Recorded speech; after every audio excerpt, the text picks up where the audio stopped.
Hello fellow old schoolers. It's the 22nd of December and I kind of found an early Christmas present here, as there was a hidden match on the SD camera, and that was the other semi-final of the Long Island Cup 3.0. I didn't know that it was recorded, so these guys have probably done it themselves with the help of Jens Ole. So thank you guys, that's awesome. Unfortunately, I've kind of spoiled the ending in the previous video, so if you haven't watched that yet, please wait. Don't watch it yet, and then you can watch the other semi-final once you've seen this. But without further ado, let's go into the deck text here. And a quick reminder that I'll put down a comment below, and if these deck texts are not your thing, you can go to the timestamp that I comment, and it'll take you straight to the round 1 of the first match. Let's get into it. Now, our first contender of the semifinals is Villas on his beautiful Deadguy Ale here. And I faced him in the Swiss, and I actually faced his opponent in the Swiss as well. So yeah, we have another match from him earlier in the tournament. It's the same deck, obviously. The creature base really resembles the winner of Newcon 9. We have 3 Dusumjens and a Nightmare to top it all off, a couple of Black Knights for additional aggro, and 4 Hypnotic Spectres and a couple of Singia Vampires.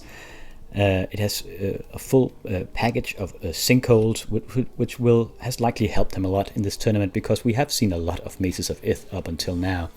We have 3 Underworld Dreams, the Mind Twister and the Money Tutor, only 3 Dark Rituals, so he has had to cut one. And yeah, the blue power, and we also have the removal package with 3 Softer Plowshares, 3 Disenchants, and a Balance, and the Uncolor Moxen are there, and a Chaos Orb, obviously. So it's a mid-range deck that can use the Underworld Dreams as a way to ping the other guy. We also have the sideboard up there, really geared towards against control in the beginning, where we have Greed and a couple of Black Wises that will work well there. We have an additional Underworld Dreams to put in as well. Against the deck and robots, he'll put in the Divine Offerings we see, and the 4th Disenchant. Against the mid-range, we have an additional Softer Plowshare, so he can have 4 of those as well. We also have Terrors as additional boosts to remove non-black or non-artifact creatures if he's in such a matchup. I'm not sure about the Greed though. He only has life gain from Divine Offerings. I think usually you'd use Greed when you have at least a couple of drained lives. But I suppose it will work well against the deck, because the deck doesn't provide a lot of pressure early, so you can get an early card advantage sacrificing your life for that. We have that nice extra black Pestilence right next to the Greed up there.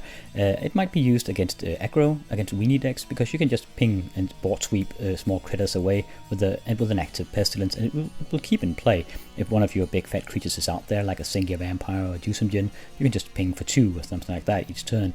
And yeah, in that way it can also be used against control, just a way to burn him down each turn with an active Pestilence out. So I think Pestilence has different usages depending on what kind of matchup you have, but I think it can be boarded in both against aggro and against control in a situation like this. He tops it off with a couple of Maces of Ith, yeah, also against aggro and mid-range, so he can attack with impunity with his Dusumjins and just mace the other guy away, because Dusumjins does damage to himself, so yeah, it will make him vulnerable to counterattacks. So boarding in the Maces against aggro and mid-range will mitigate that counterattack problem.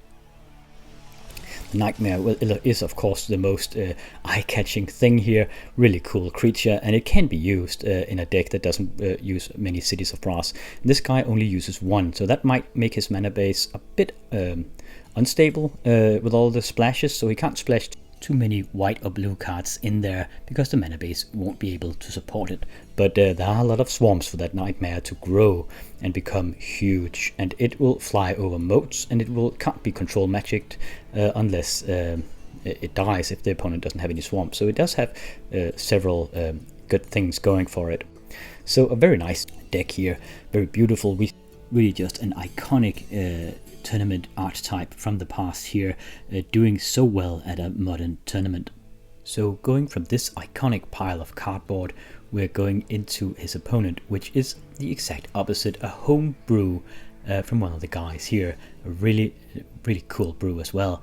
This doesn't really resemble any particular archetype. It is a mixture between the Disco Trolls, I think, and Yeah, I guess Project M, as previously mentioned, because we have those Guardian Beasts and a heck of a lot of one-offs in terms of artifacts.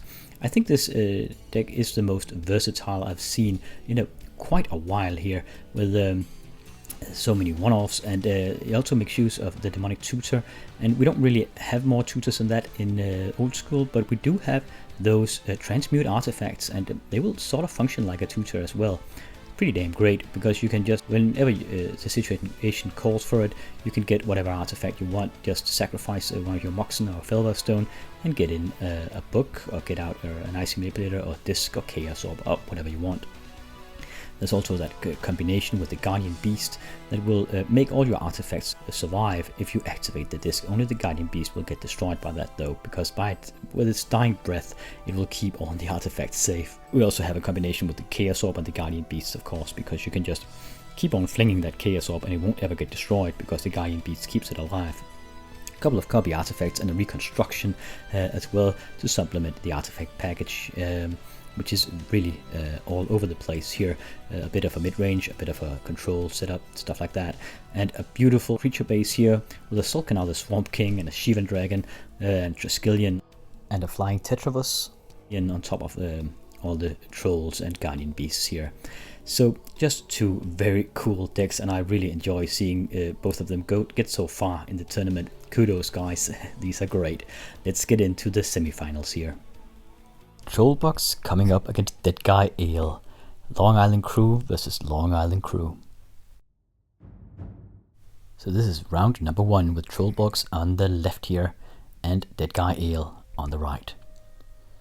And Deadguy Ale immediately mulligans here. Villas is, I played him a bunch, and he's usually a pretty aggressive mulliganer.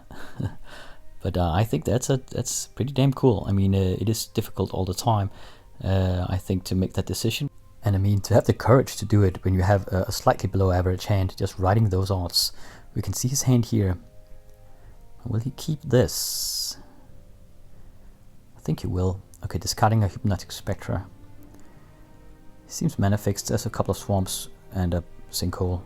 So draw, then go. Ooh, Library of Alexandria on the draw here from TrollBox, but yeah, Deadguy Ale is ready for it, sinkholing that library immediately as it crashes down into the underworld.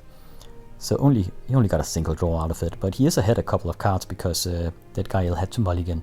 So at least there's that. Got a draw out of it. So passing the turn with a Badlands here.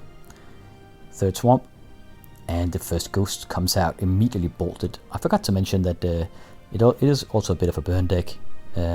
TrollBox, so it can handle those Hypnotic Spectres quite easily. Now it's his turn to get a troll out. Now Deadguy really needs a white mana here to handle that. Ooh, there's one. Scrubland. Does he have an answer? No, he has a different kind of answer. Do some gin here. I can block the troll at least, but the troll will be able to block that and regenerate. So I guess it's a bit of a Mexican standoff here, and the Dewsum Jill will ping the Deadguy Ale player. The clock is on him. Needs to get a Source to Plowshares. Oh, the Demonic Tutor here. How many cards does Deadguy Ale have in hand? He could take a Mind Twist, or he could take the Ancestral Recall. With an opening like this, both are quite valid, I think. Another draw from Deadguy Ale. Ooh, that's a Source to Plowshares now. Getting in with the Dewsum Gin. Doing all in all 2 points of damage though. Ancestral Recall at the end step of Deadguy Ale. Now, TrollBox really needs to scramble to find an answer here. Dewsum Gin is on the loose.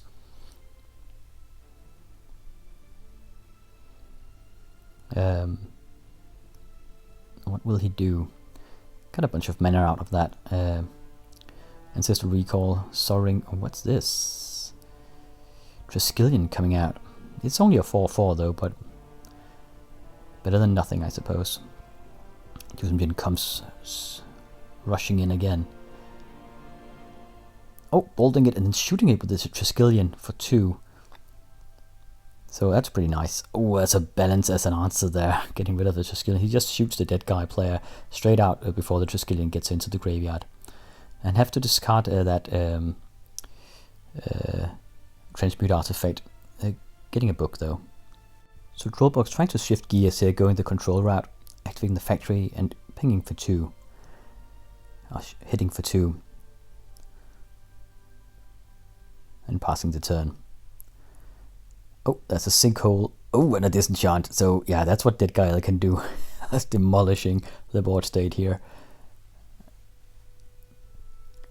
Okay, so back to square one for TrollBox here. What can he make work? A disc here and a Chaos Orb. All he needs is a Guardian Beast now. That would be nice for him. Okay, there's a Black Knight coming out. Try to bait the disc perhaps. Likely won't activate it. So that's an open field. Oh, but he drew into a bolt. So far so good for TrollBox. He survives. Usually when I played TrollBox, he kind of won the late game, I think. Just kind of rolling with the punches in the beginning. And look at that. Oh, you're activating the Chaos Orb to get rid of that Singular Vampire. Let's see if it hits though. Here we go. Yeah, that's a perfect hit. Very secure. That Vampire is a goner. And the disc is still ready as a defensive mechanism here. Passing the turn back to TrollBox, he keeps back. Dark Ritual. Ooh, there's a Nightmare though. Awesome stuff. What is it? It's a 5/5 flying at this point. Another land drop and it's 6/6. Oh, but there's a Guardian Beast. Nice. Very, very spicy here. Activating the disc. Blowing up the Nightmare. Look at this. The disc survives because of that Guardian Beasts. So, yeah, he needs to kind of make him activate the disc again. Hypnotic Spectre coming out, but there's a Travis to handle that. So we can really see the deck's really vying for dominance here.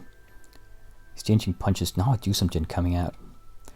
But remember that disc can be used as an emergency break on the game whenever TrollBox needs it. Oh, but he doesn't. There's a big thing here. Okay, attacking with the Travis here for 4 points of damage, putting the other guy down to 12 points of life. We can see the 2 dice there. Now down to 11 on Deadguy Ale. I should probably attack with both. Okay, there goes the disc. An argument could be made for blocking that to Travis. Oh, an Underworld Dreams here.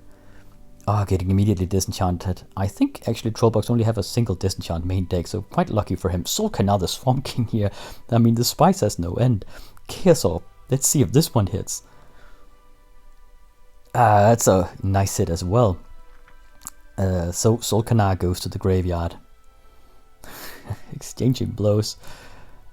Okay, now putting Deadguy L down to 9. Only the factory left, and that's what we usually see with those factories, that there'll be the guy left standing just poking in.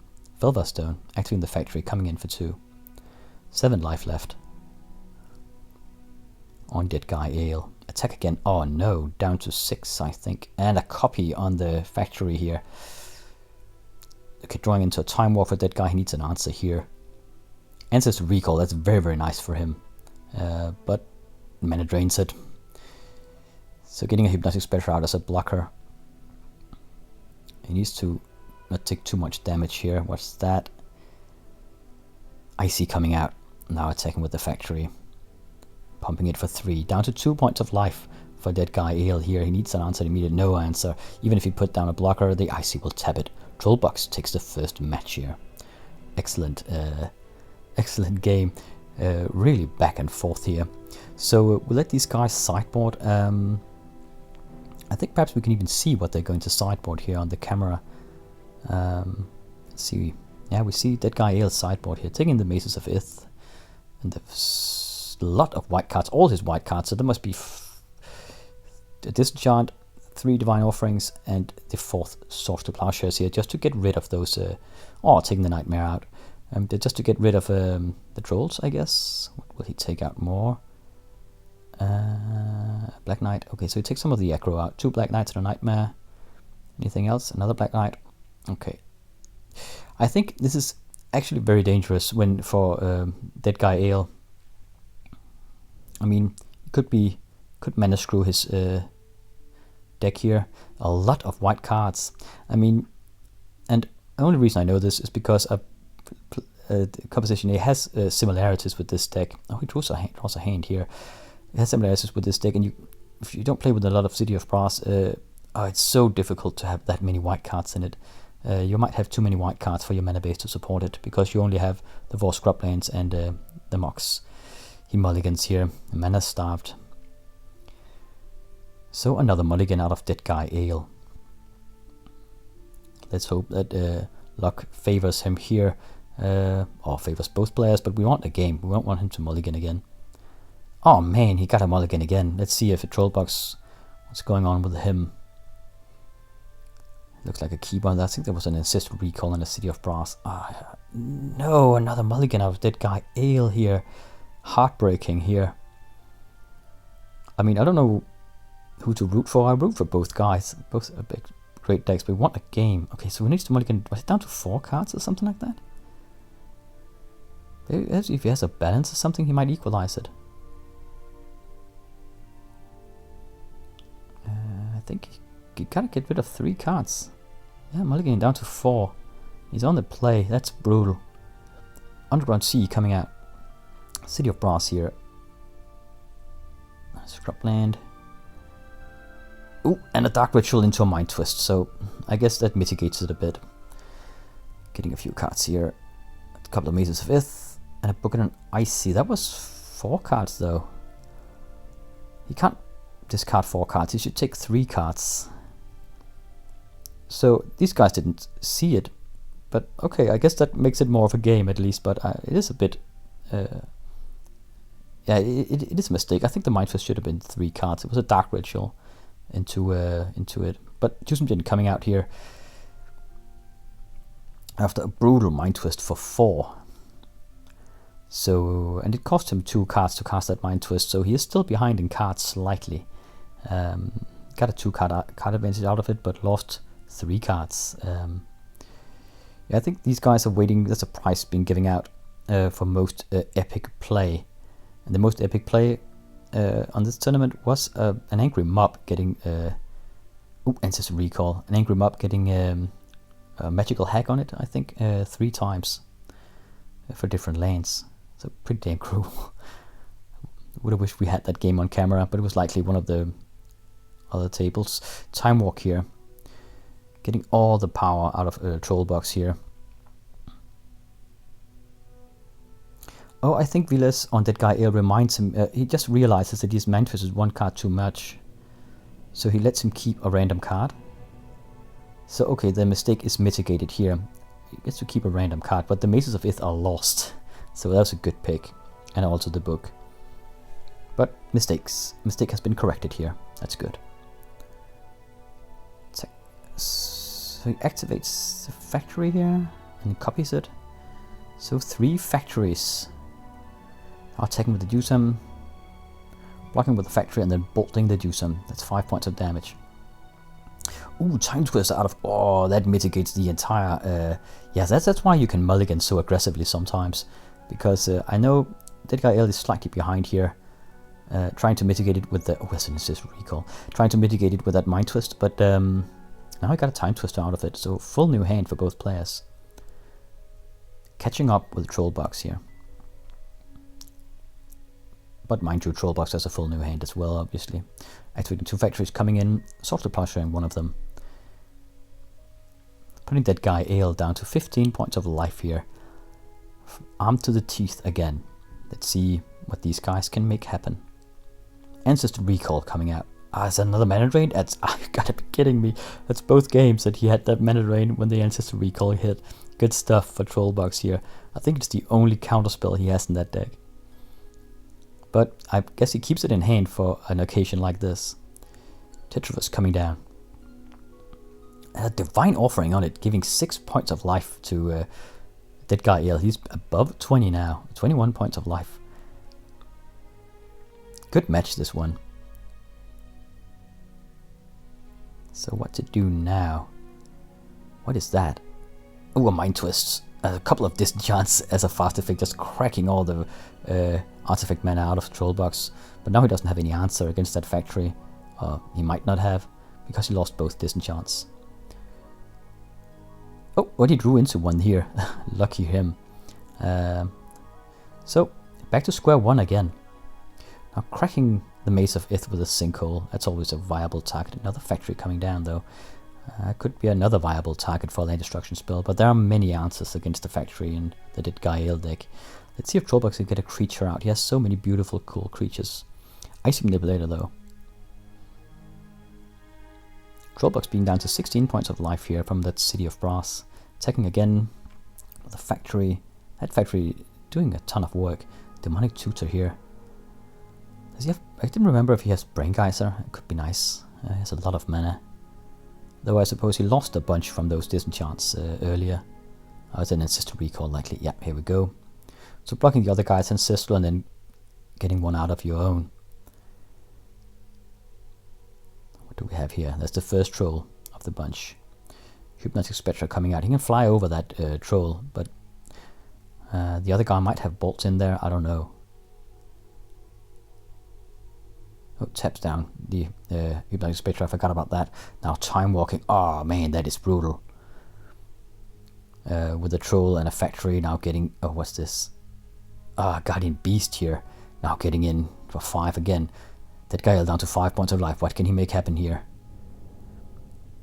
That's a crucial, brutal situation. Okay, Unreal Dreams in hand to Moxon. TrollBox takes this one 2-0. Really awesome games here with Guardian Beasts and Nightmares and Shulkanars and just a bunch of destruction as well. Really well played by Deadguy or Villas to get back in the game after such a brutal mulligan in the beginning. But yeah, also it's just really difficult to play against the TrollBox deck because you can just roll with the punches in the, as we also saw in the game against me. So you can roll with the punches in the beginning and then sort of just a tutor for whatever he needs. And the longer the game takes, he just kind of squeezes in and gets the creatures out and just starts to pummel you. So really like the TrollBox deck, really versatile and cool. So that was the other semi-final. The versatile TrollBox decks survives and goes on to the final to face the winner from the other semi-final that is featured on the previous video on this channel. The next match will be the finals of the Long Island Cup 3.0, a historical match. I'll try to get that up during the Christmas holidays here, so stay tuned for that and I'll catch you in the finals. And we actually see the sideboard options here, what they took out and what they took in, just as a side note. Anyway, you guys, Merry Christmas. I'll catch you in the next one.